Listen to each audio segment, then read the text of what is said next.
AV Leilões, em parceria com o Superbid, apresenta Scania G420, ano 2010, câmbio revisado há 6 meses, motor feito há 3 anos. Vamos aí aos detalhes. Pneu, roda,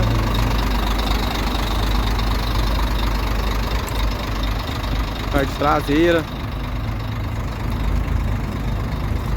mostrando aí os detalhes.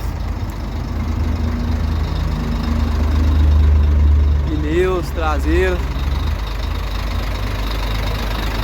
Vamos aqui ao interno.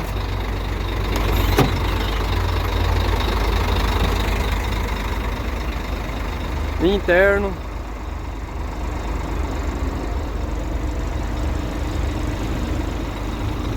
Painel Scania aí funcionando.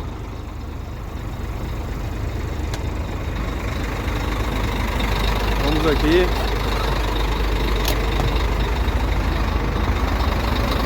Motorzinho liso. Scania aí pronto para trabalho. Olha o interno.